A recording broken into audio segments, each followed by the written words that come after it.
1400 years ago, a man born here in Mecca in Saudi Arabia changed the course of world history. If you had to rate the top people in the history of the world as leaders, the name of Muhammad would be in the top 3. Here we have a man who began a mission. He gave light to the world. For 1.5 billion Muslims, he is the last and greatest of that long line of prophets who have brought the word of God to humanity. He was not just a spiritual genius, but he also had political gifts of a very high order. He laid the foundations for a religion, Islam, that after his death developed a culture and civilization that spread around the world and inspired some of the most beautiful architecture. But today, Islam is at the very heart of the conflict that defines our world, and Muhammad's name is associated with some of the most appalling acts of terrorism the world has ever seen. Osama bin Laden and others who have committed acts of jihad terrorism consistently invoke the Quran and Muhammad's example to justify what they're doing. Obedience to the one true God, Allah, and following the footsteps of the final prophet and messenger, Muhammad. Outside of the Islamic world, almost nothing is known about Muhammad, whereas for Muslims, he is the ultimate role model and his life is known in every detail. So who was he? What was his message? Why are so many people, Muslims and non-Muslims, divided over his legacy? In this groundbreaking series, I will explore the many complexities of his life story, about the revelations he is said to have received from God, about his many wives, about his relations with the Jews of Arabia, about his use of war and peace, and about the laws that he enacted when he set up his own state. I want to examine his life and times and understand how they still affect today's world, and whether they are a force for good or evil. I want to uncover the real Muhammad, the Prophet of Islam. Peace be upon him.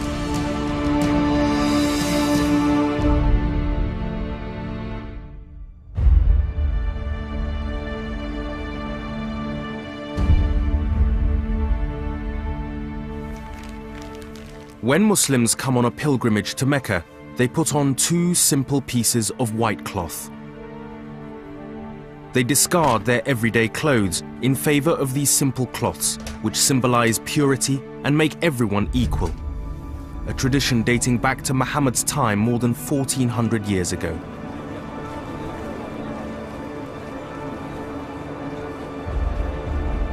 Just after I was born, the very first words whispered into my ear were those of the Shahada, the simple statement of faith.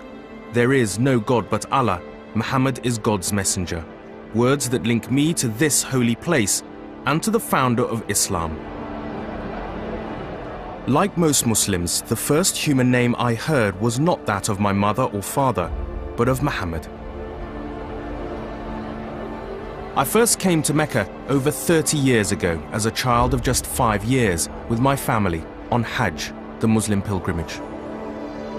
As pilgrims, we came to the Grand Mosque, to the Kaaba, the most familiar symbol of Islam. It is the place to which Muslims face every day, wherever they may be, in prayer.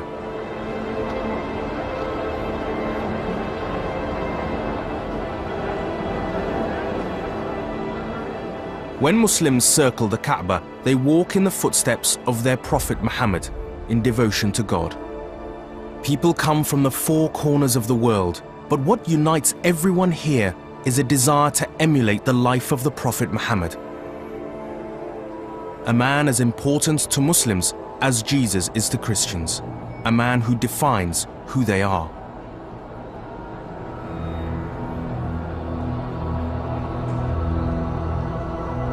But unlike Jesus, Muhammad was not the Son of God.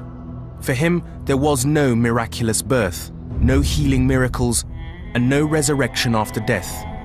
He was just a man.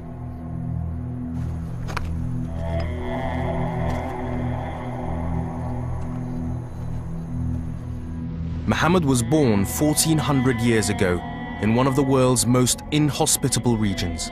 It was a stark, harsh environment of mountain, desert, and searing heat, 1/3 the size of Europe. The vast emptiness of Arabia was sandwiched between two of the ancient world's great powers. To the north was Christian Byzantium, the last remnant of the Roman Empire, with its capital in Constantinople. To the east was another ancient civilization, the Sassanids, the remains of the great Persian Empire. In between were hundreds of Arab tribes and clans, constantly competing in a battle for supremacy and survival. There were very few cities. One of them was Mecca, the city where Muhammad was born. Muhammad is believed to have been born on a spot close to here in the year 570.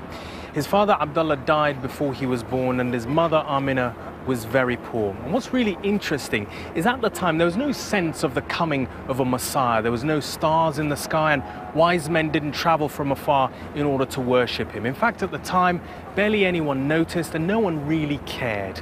And yet today, there isn't anything to mark where Muhammad was born.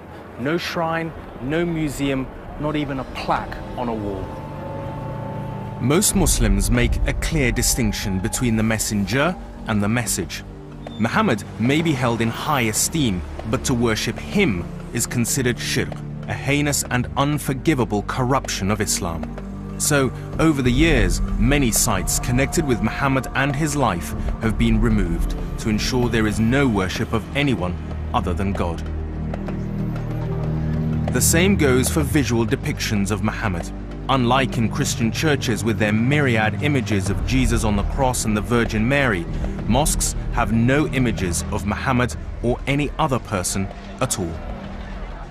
What is very important in the Islamic tradition is to understand the very essence of the Islamic monotheism, what we call Tawheed in Arabic, the oneness of God. He's beyond everything and we don't represent God. But in order to be quite clear in this relationship with God, we never represent or have an image of any of the prophets. So it's not only the last prophet, Muhammad, it's all the prophets, Abraham, Moses, Jesus, are not seen and drawn and anything like this in Islam. It's out of respect towards this oneness of God and following a messenger, never worshipping him.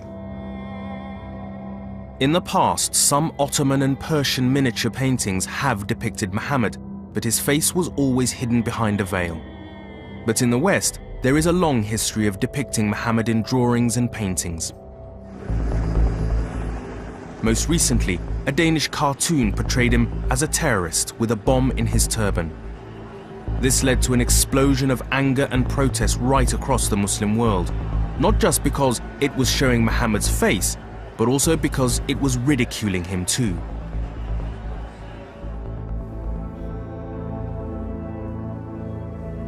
Despite the lack of visual imagery, the written sources for Muhammad's life are extensive. The first is the Quran itself, Islam's holy book. But there is also a rich library of stories and sayings connected to Muhammad, preserved and written down after his death, and known as the Hadith. Muslim scholars had to sift through thousands of sayings and stories about Muhammad to check their validity. Muslim scholars themselves were terribly worried to try and verify whether the hadith they were collecting were true, whether they were false, whether they were fabricated. The problem that scholars have with it is, one, it's only set down in writing at a much later time. The actual earliest physical texts that we can hold are actually only from the 820s. And Muhammad dies in 632, so that's a long period. Obviously, yes, of course, they've been transmitted over time, but with transmission orally over time, problems can come in. The Arabs relied on their memory throughout history. Their history and their genealogy were all retained by memory, handed down. Muhammad was a very important man. By the time he died, he had hundreds of thousands of people following him or some opposing him. And they all said and preserved all this. And that is a source which cannot be ignored simply because some people say, no, this is just an invention, or that it was written later. It wasn't. While the veracity of the hadiths is still debated and argued over, there are remarkably accounts of Muhammad's existence from non-Muslim sources. Non-Muslim evidence for Muhammad, it's not copious, it exists. The name Muhammad is attested in Greek, Syriac and Armenian writings from, say, the first 30 years after the death of Muhammad, which 30 years after Muhammad's death is, I suppose, pretty good. The Armenian historian Sibius wrote about Muhammad just 24 years after his death. The particular interest here is that for the first time in Armenian, someone talks about Muhammad and mentions him by name and says a little bit about what he did. Sibius himself was talking about the events around the year 630, which was before Muhammad had actually died. Sibius gives a surprisingly accurate account of Muhammad's background and teachings. Translating from the Armenian. At that time, a certain man whose name was Mahmed, which is the usual name for Muhammad in Armenian, a merchant, as if by the command of God, appeared to them as a preacher. Now, Muhammad gave them laws, namely, not to eat carrion, not to drink wine, not to speak falsehood, and not to engage in fornication. Sibius and other non-Muslim historians write about the existence of Muhammad in roughly the same time frame as Muslim accounts. Together with the Hadiths and the Quran, we have a large body of detailed facts about the life of Muhammad. We know he was born into the tribe that ruled the town of Mecca, the Quraysh, and that his family was poor. His father had died before he was born and left his mother Amina little to live on. When he was just a few months old, she handed him over to a Bedouin tribe living on the outskirts of the town, a tradition among the Arabs of the time. Muhammad had a Bedouin wet nurse and lived a nomadic life for the first 4 years of his life.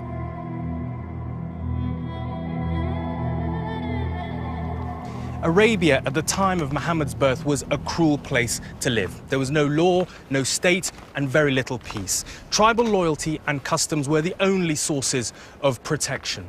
Justice was harsh, arbitrary, and it was swift, and the punishments were brutal. A man, for example, caught stealing a loaf of bread would be killed. And it meant that the daily struggle for survival left very little room for compassion.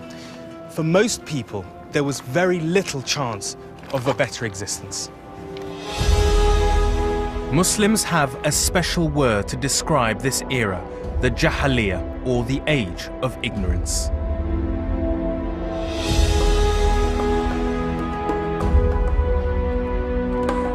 This was a society that had its structures, a belief system, but not as we would understand an organized religion today. The peoples of Arabia were polytheistic. They venerated a number of different gods. In general, each tribe had their own patron god. And that was the case throughout Arabia. And Mecca, Muhammad's birthplace, is believed to have been the most important center of this polytheistic worship. There was a long-established Arabian paganism, as we'd call it today, that took virtually the same form in most of the cities and settled regions. There would be a sort of square shrine in the middle, circumambulation around it, and various gods. There was Allah, the high god, and there were goddesses. But most of the Arabs were not particularly religious in that sense. This was something more for the settled areas, the towns, the agricultural settlements. Orthodox Muslims believe the Kaaba was built by God in the time of Adam, but there is no archaeological or historical evidence to confirm its exact origins. By the time of Muhammad's birth, it had long been a shrine drawing people to the town of Mecca, the center of pagan cults for the peoples of Arabia. Muslim sources acknowledge that the Kaaba is a central temple for the worship of God which has existed from time immemorial.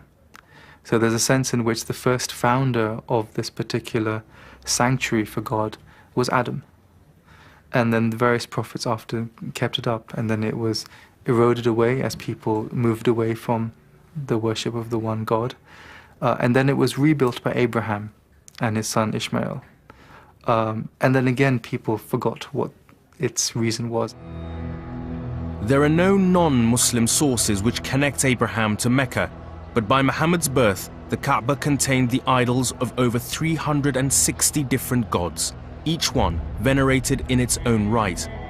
There was a special time of truce declared every year when all the hostile tribes could come to Mecca to circle the Kaaba and worship their gods without fear of conflict. This regular pilgrimage brought many people to Mecca, and that meant trade and wealth. The tribe Muhammad was born into, the Quraysh, controlled the running of the Kaaba and so were rich and powerful, although Muhammad's immediate family were not part of the ruling elite.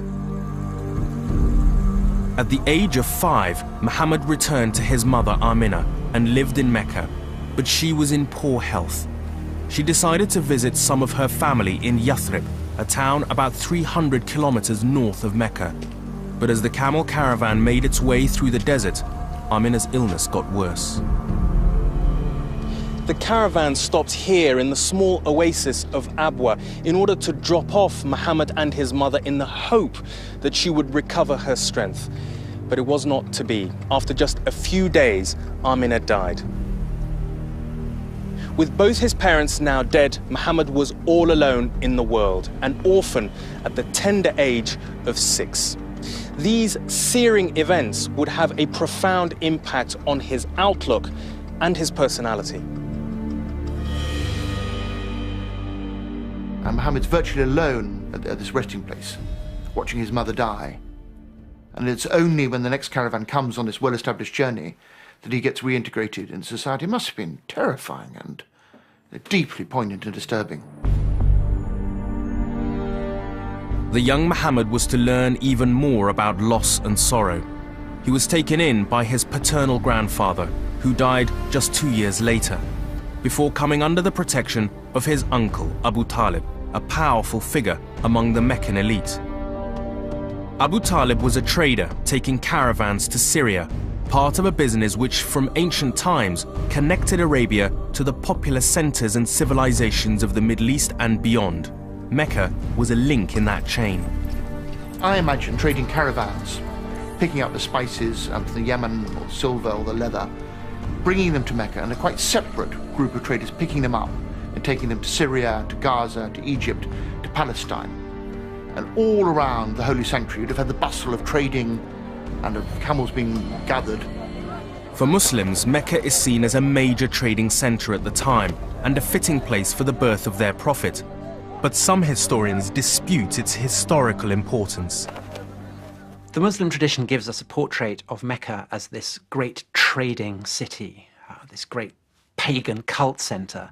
And the problem is that the archaeology and the records of the time do not back this up. Mecca, if it existed, was way off any trading routes, and we have no mention of it at all before the Islamic era. This is easily explained by the fact that Mecca was in the middle of the desert, and we know that these foreigners, historians, would not cross such a hostile terrain as the Arabian deserts to get to Mecca. They kept to the sea or to the coast. And if they haven't talked about it, this is understandable. I mean, people here didn't talk about Timbuktu in the 18th centuries or before. It didn't mean they didn't exist. The charge by some historians is that after Muhammad's death, Muslim historians deliberately exaggerated the importance of Mecca. This was done, they claim, in order to show that Muhammad was born in a rich and important city with its own religious history, independent of any Jewish and Christian influences. I'm not saying, of course, that there was no place called Mecca. There must have been somewhere called Mecca before Islam, but it's just not very well attested.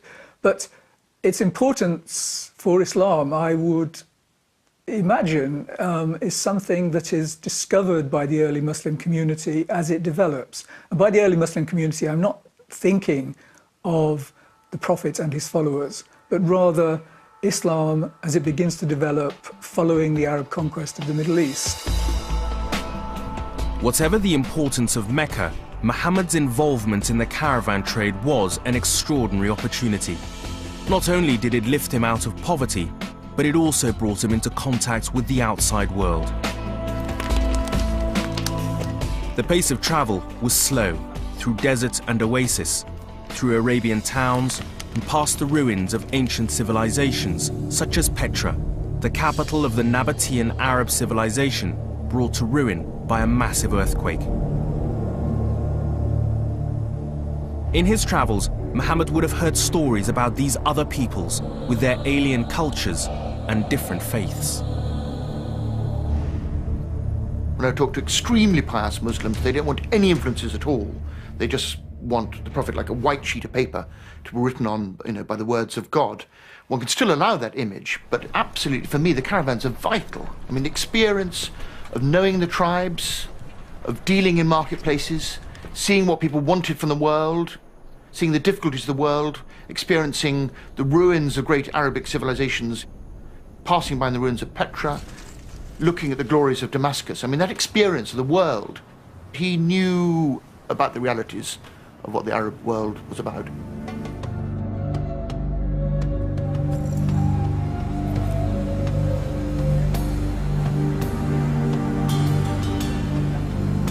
According to Muslim tradition, by the time he was 21, Muhammad had gained a reputation for integrity and was known as Al-Amin and Al-Sadiq, the honest and truthful one.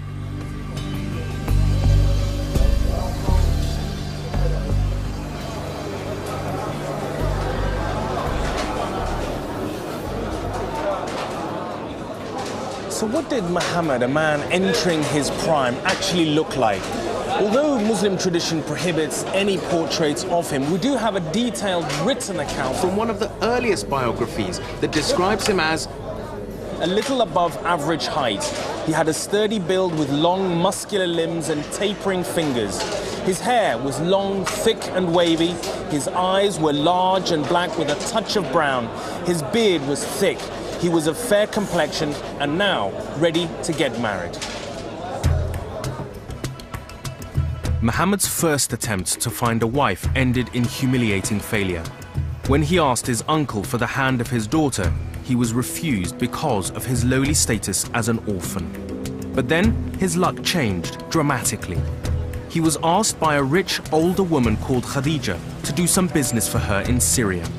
When Muhammad fulfilled his promise and brought her a good profit, she did a very unusual thing. She asked him to marry her. His marriage to Sitna Khadija was most unusual. She was most unusual to start off with, being, a little bit older than him and also being so successful in her own right as a businesswoman. But I think it could actually be quite unusual even by today's times. I mean, it's many men, Western men, Muslim, non-Muslim, are intimidated by successful women. So I think it shows great strength of character, confidence and respect for women in the Prophet himself, that he entered into this marriage back then, and that anyone who would do so now would have to have those qualities as well. Even in today's Islamic world, it would be unusual for an older woman to marry a younger man. But in Muhammad's day, it was almost unheard of. In most of Arabia, women before the coming of Islam were treated as little better than animals and had few human rights. But city life, merchant life, often gives women opportunities. They quite often took an important part in cottage industries and trading. And Khadija seems to have been one of these women. She was widowed, and her husband had probably left her a sort of a business, and it was a good business, a powerful business, and she was able to manage it. Muhammad's marriage to Khadija lasted 24 years. Despite polygamy being the norm, while Khadija was still alive, Muhammad never took another wife. And by all accounts, Muhammad never stopped Khadija from carrying on her business. an independent status most Muslim societies still struggle to offer to women today. An older woman marrying a younger man is still stigmatized. The idea of women in business, in politics, is also difficult in Muslim societies.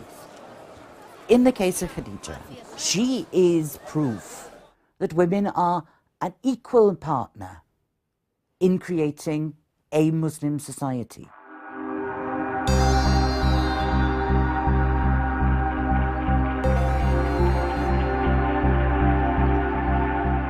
Muhammad's marriage to Khadija brought him personal happiness, but it did not mean that he was content with his life or the ways of the world in which he lived. He, from age 25 to 40, should have been the prime of his life. Got Khadija, wealthy, beautiful Arab woman who trusted him. He'd got 4 beautiful daughters. He had 2 sons born of him which didn't survive. He'd become a man of respect. He was from a respectful clan anyway, but now he had the family to back him. And in a funny way, he'd risen to the top of his society and had become sort of sickened at what that meant with the sort of violence of clan society and the way that wealth could buy you anything. The fact was that Muhammad was not happy. He himself had experienced the extremes of Arab tribal society, and the iniquities of tribal life disturbed him and made him uneasy. By all accounts, he'd reached a moment of personal crisis. He was really upset by the bad treatment of the poor and the weak and the downtrodden people in society. There's definitely this great ontological anxiety he had about, the big questions. Why are we here? What's the purpose of life? How do we make sense of the world around us? I believe he was looking for a connection, just like Abraham was looking when he was young. Just like Moses was looking when he was wandering the valleys. Just like all the other prophets of the Old and the New Testament were looking. Probably at the heart of it also is the most rooted issue for many who begin to question their society and even question, if you will, the morality of the society and the religious values they were raised with, which get down to the nature of God. According to Muslim tradition, at this time Muhammad had begun to make regular spiritual retreats. Throughout the year, he would take Khadija and his family up into the mountains above Mecca to seek peace and quiet and pray. What was Muhammad after? What was he seeking and what was he doing? He was certainly troubled, and he was seeking some kind of spiritual truth. Muhammad's spiritual retreats were becoming more intense and ever more frequent, and they were devoted to really intense personal reflection and meditation. And he chose this spot, Jabal Nur, which is a hill far up and a really challenging climb up from the city down below. And he would climb all the way to the very top, to a cave known as Gahira. And it was there that he would spend hours, in fact, whole days and nights, in ever more intense and fervent meditation. Until one day, in the year 610, something happened that would transform not just his life, but the entire history of the world.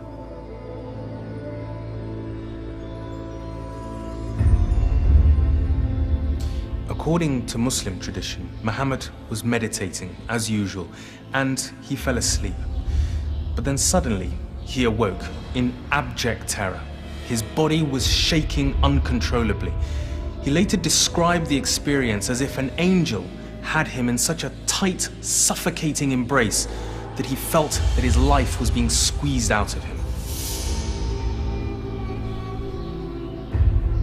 As he lay there, completely shattered, Muhammad heard one voice, and it commanded him with one word: Iqra, read. But Muhammad replied, I can't. I'm not one of those who read. The voice returned for a second time. Read. Muhammad replied, I'm not one of those who read.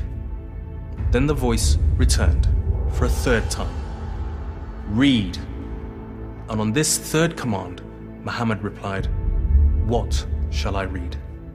اقرأ باسم ربك الذي خلق خلق الإنسان من علق اقرأ وربك الأكرم الذي علم بالقلم علم الإنسان ما لم يعلم. He was able to hear the divine message. And it's quite clear that revelation, some of the prophets of Israel had this experience too, is devastating. Not a nice peaceful experience, but something that racks them in every limb. Prophet Jeremiah cried aloud, God, God, I can't speak, I'm a child. Your revelation hurts me in every limb. Isaiah, when he saw his vision of God in the temple, said, I'm dead. I've looked on the Lord of hosts. This is a lethal power because the impact of what's coming through is shattering. Your world goes. The world as it was before goes. You have an essence of the divine power which you have to articulate. That's the role of prophets, into the language of your time, into the metaphors of your time, so that people around you can understand this completely unworldly experience you have. And for me, the prophet has got that sort of terrifying, brief access to divine power. And he's using that consciousness that sort of flooded into his body and creating the words.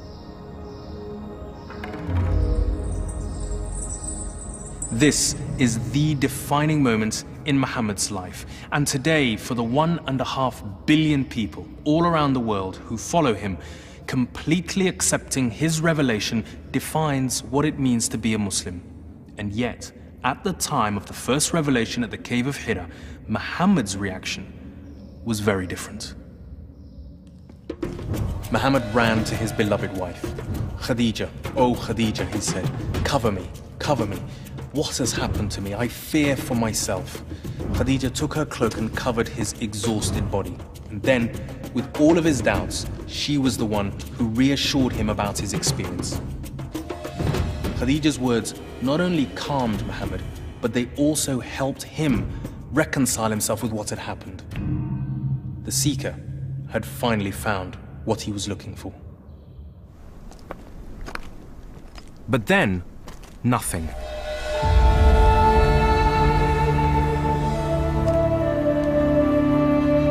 Muhammad's first blinding revelation was followed by a long silence that threw him into complete crisis. Had he been deluded after all? Was the revelation just meaningless hysteria? Had Muhammad the Seeker been abandoned by God? He was absolutely in despair. I mean, one of the sources says he was so despairing, he almost flung himself off the top of the mountain.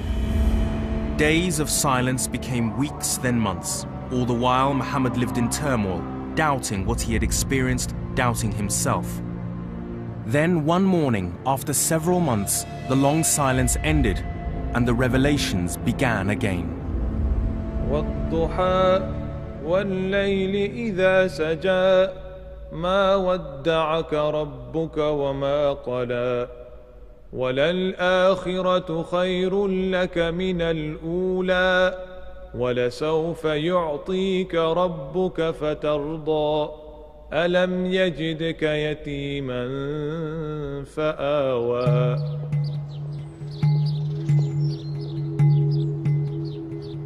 Muhammad now began to understand that he had a special responsibility. He had a message. Like the other prophets before him, he believed God had given him a vision. His duty was to share this message, to pass it on to the people around him, to help them change their lives for the better.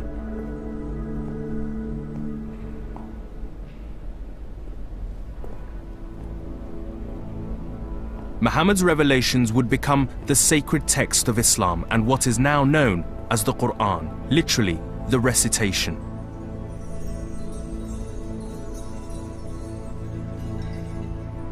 The orthodox Muslim position is that it is God himself who is the author of the Quran, and Muhammad was just the person to whom it was first revealed.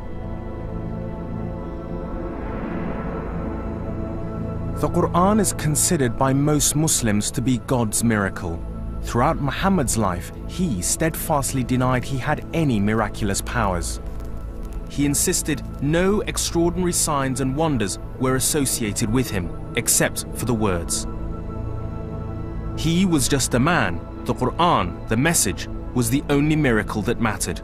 The spiritual power of the message is in the words themselves. اهدنا الصراط المستقيم صراط الذين أنعمت عليهم غير المغضوب عليهم ولا الضالين.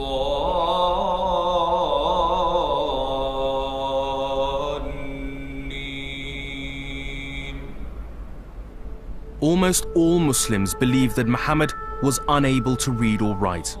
His illiteracy has become essential to their faith.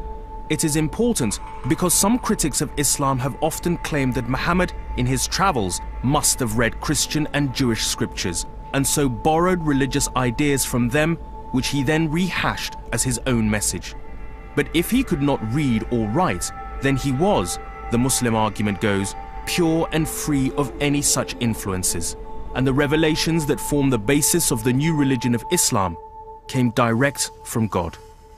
It is very important for Muslims to believe that the Quran is the unmediated word of God, that Muhammad did not obtain it from Christian or Jewish or Samaritans.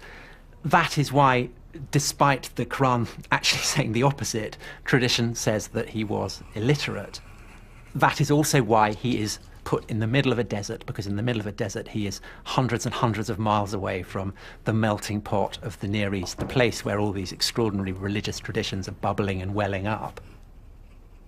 To present the argument that the Quran is influenced by Judaism and Christianity is quite absurd. I mean, clearly Islam sees itself as a continuation of the monotheistic tradition. We are a continuation of Judaism and Christianity, so of course we are influenced by these religions. The Quran clearly says that the Prophet Muhammad could not write with his right hand. It's very clearly mentioned in the Quran. And although the term ummi doesn't mean illiterate, it means not versed, it means not learned, it means a person who has not studied and learnt scripture. But it has the implication of also being someone who is illiterate. But the point also is that when the angel Gabriel comes to the Prophet Muhammad in the cave and tells him read, the Prophet says, I can't read. The Quran is as sacred to Muslims as the person of Jesus is to Christians. Whereas for Christians, Jesus is the word of God, the Logos, and for him to remain divine and pure, his conception has to be unsullied by man. For Muslims, it is the Quran that is the word of God, and so for it to remain divine, it has to be untarnished by any human interference too.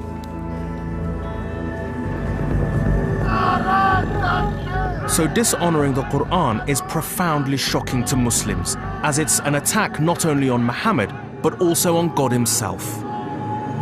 In recent years, there have been numerous instances where the Quran has been burnt or desecrated, sometimes to humiliate Muslim prisoners in Guantanamo Bay, sometimes as a reaction to a terrorist attack.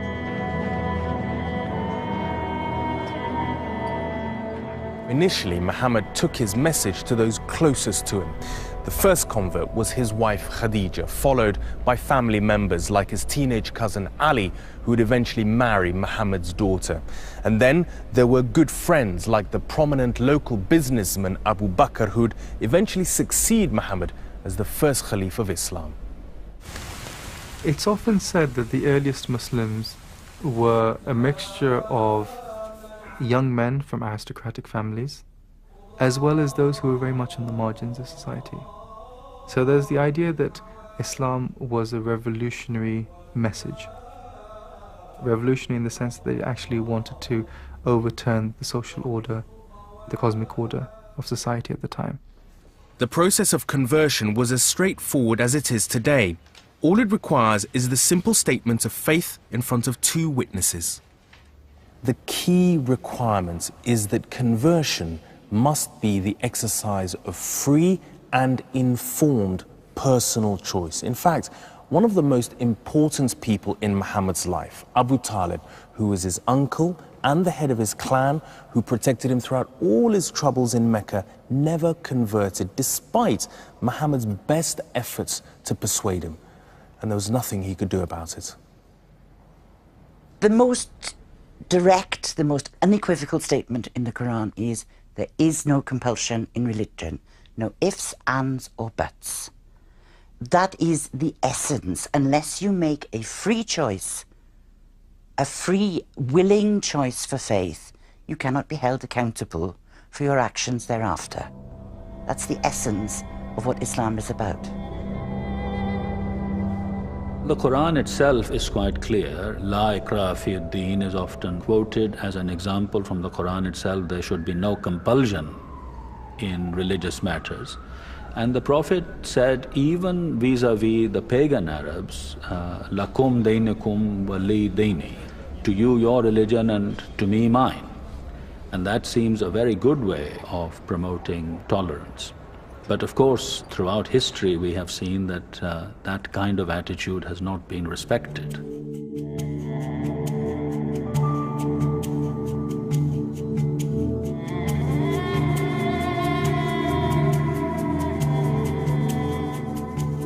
The divine revelation that Muhammad was preaching would later become known as Islam, which literally means surrender. So a believer, a Muslim, is one who surrenders to God. The origin of the word is from salam, meaning peace.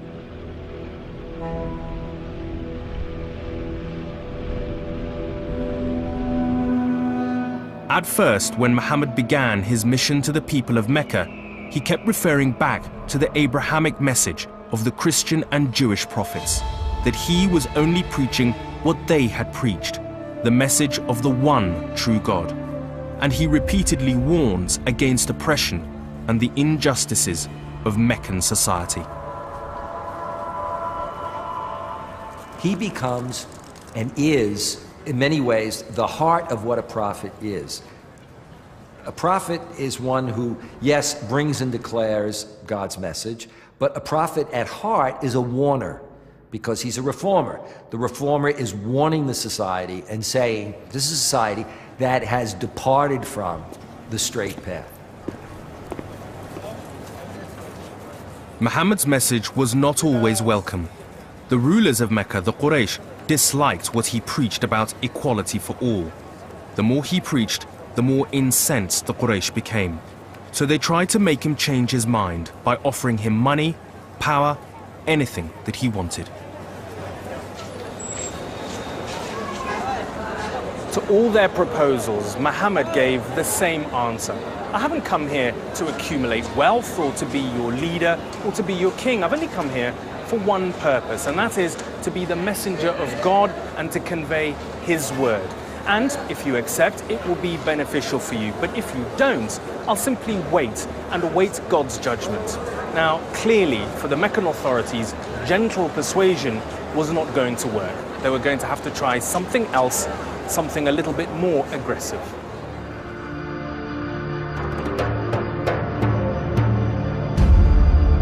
Gentle persuasion was now replaced by violent persecution.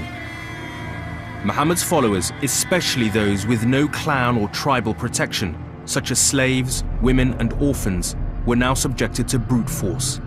According to Muslim tradition, some were thrown on burning coals, others cruelly beaten and tortured, and some women were even stabbed to death.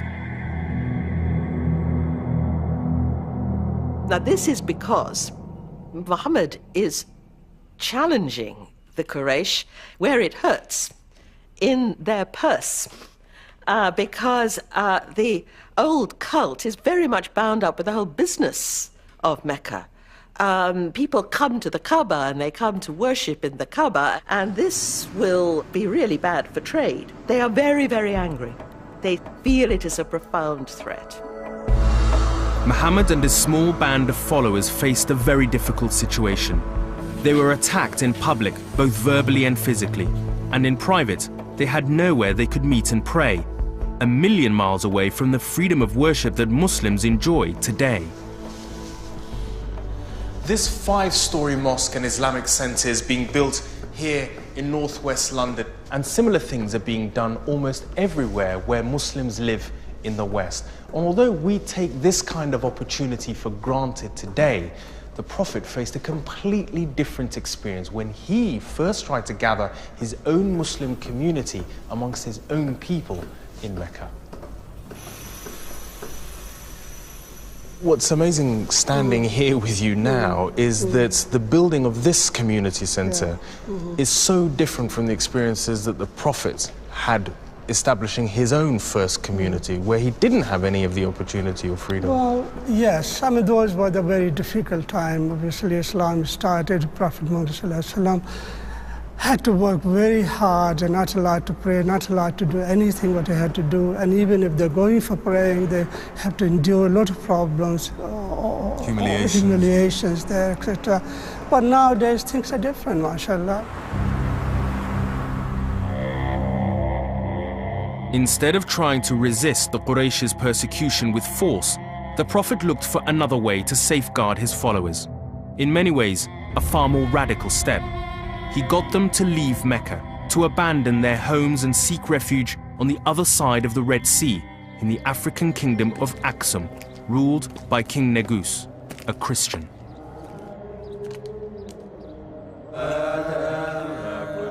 In 615 AD, a group of Muslims secretly left Mecca with their families and settled in a refugee camp in what is now modern-day Ethiopia.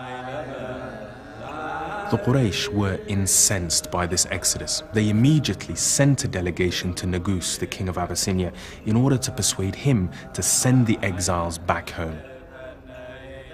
Negus the king summoned the leader of the Muslims in order to explain, and after telling the king that Muhammad was in fact the prophet of the one true God, he famously began to recite a verse from the Quran.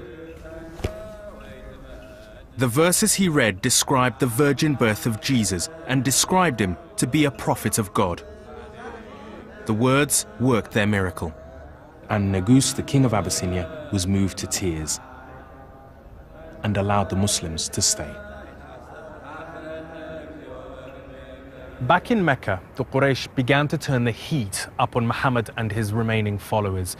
They instituted a city-wide ban which basically prevented anyone from having anything to do with Muhammad and his entire clan. They weren't allowed to intermarry, they weren't allowed to trade, they weren't even allowed to buy food from the local markets. In Mecca, Muhammad and his followers were now public enemy number one. There was now immense pressure on Muhammad and his remaining followers to compromise their message of believing in one God only, and to give in to the Quraysh, or to at least accept some of the other gods worshipped by them. It was at this moment that an event is supposed to have taken place that would lead to a fundamental clash of values, an event that still defines Islam's relationship with the rest of the world.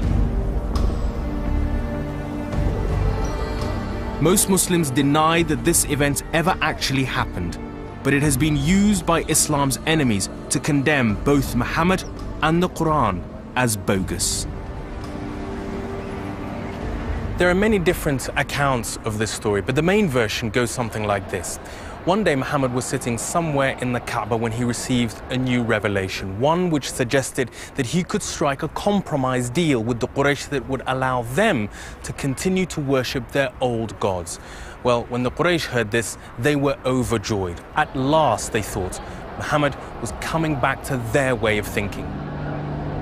But now comes the key part of the story, which is that Muhammad is then supposed to have received another revelation that told him his apparent acceptance of the old gods had actually been inspired by Satan. Hence why these verses were later called the Satanic verses. If true, it seems to suggest that Muhammad was able to alter the divine word of God at will, and that in consequence, both Muhammad and the Quran were fake. Now, of course, Muslims say this incident did not happen and was manufactured by haters of Islam. It then becomes very hard for them to explain, however, how it got into Islamic sources that are relatively early or are, like Zamakhshari, based on earlier Islamic sources that are lost. One wonders how it is that somebody like that, who was a pious Muslim, would have or could have picked up such a thing if it had originated from the enemies of Islam. There are three different and conflicting versions of this story in the Muslim histories of Muhammad's life compiled after his death. There is no direct reference to it in the Quran, and neither is it mentioned in the earliest and most reliable account of his life by Ibn Ishaq. Neither is there any mention of it in the great hadiths of the 9th century. Muslims do not generally reject traditions because they're critical of Muhammad, but because they cannot be properly verified. In 1989, a storm of violent protest erupted across the Islamic world when a novel written by Salman Rushdie was published in the UK. The book, The Satanic Verses, is a fictional account of this incident, and Muslims claim depicts Muhammad as an impostor with purely political ambitions, and the Quran as the work of the devil. All over the world, Muslim public opinion was outraged. Well, the event of 14th of January 1989 is the day when I can very clearly remember there were over 1,000 people to a minimum. And just to show that we do disapprove this material, we will publicly burn this book. And that's what we did at that day. The burning of the book was just the start. Violent demonstrations and riots broke out all over the Muslim world. Attempts by the Muslim community to have the book banned were opposed by many in the name of freedom of speech. This issue was then taken over by Ayatollah Khomeini, the then leader of the Islamic Republic of Iran, who declared a fatwa, or religious order, against Rushdie, calling for his death by any means. The fatwa has never been lifted, and although Rushdie survived unharmed, numerous people connected with the book have been attacked and even killed. A single contentious event in Muhammad's life, and one most Muslim scholars believe never took place, was being used to define Muhammad, who he was and what he stood for, and most importantly, what it meant to be a Muslim in today's world. What this whole issue did was that it highlighted a fundamental difference of views between those in the West who believed that they had a right to say what they wanted to say, and those Muslims who believed that they had a right not to be insulted. It was a defining moment. It was the first time that the British Muslims came out as a community to assert themselves. But it was also a defining moment internationally. On one hand, they rejected